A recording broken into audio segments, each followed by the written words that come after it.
गिबियावनो बयनिसिमबो खुलुमनाय जासिहरनाय जाबाय।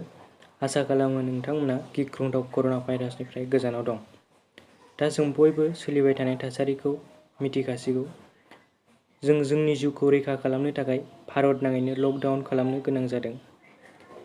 दा बे भिडिअनि गेजेरजों नोंथांमोननो आं बेखौसो फोरमायनो सानदों दि लकडाउननि थाखाय जों फरायसालिमाफोरखौ बन्द खालामनो गोनां जाबाय। दा बे बुब्लियाव आं गोजौ फरायसालिनि फरायसाफोरनि थाखाय मोनसे गोजोनथाव खौरां लानानै फैदों। थाखो 10 आरो थाखो 9 नि फरायसाफोरनि थाखाय सानखान्थि आयदानि फरायनायखौ सोलिहोबाय थानो थाखाय आं थिरांथा लादों। दा आङो इउट्युबनि गेजेरजों सानखान्थि फोरोंनो आखायाव लादों।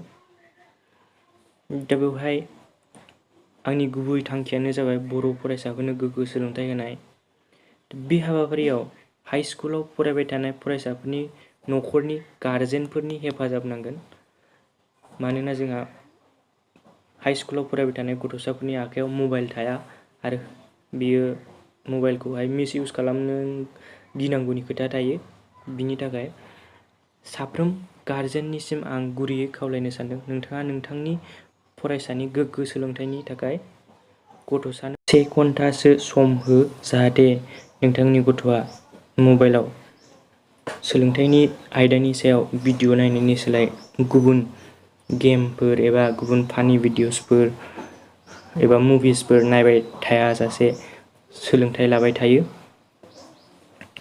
आरो नोंथाङा मोनसे हाबा मावनांगोन, नोंथांनि गथ'सानाव थाखोआव बबे खोन्दोसिम फरायखांखो बेखौ सोंनानै कमेन्टआव खिन्थाहर, जाहाथे आं नोंथांनि खाब जानाय भिडिअ खालामनो हायो। दा बेयाव आंनि थांखि बर' फरायसाफोरनो सानखान्थिनि सायाव गोग्गो सोलोंथाइ होनाय। इउट्युबनि गेजेरजों बेखौ नोंथांनि हेफाजाबाव जाफुंहोनो हागोन।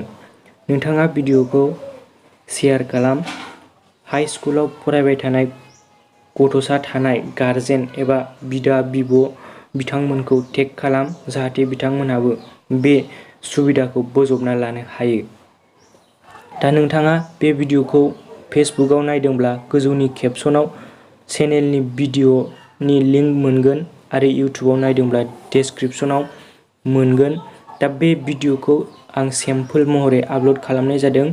उननि भिडिअफोरखौबो बे एखे रोखोमैनो खालामनाय जागोन।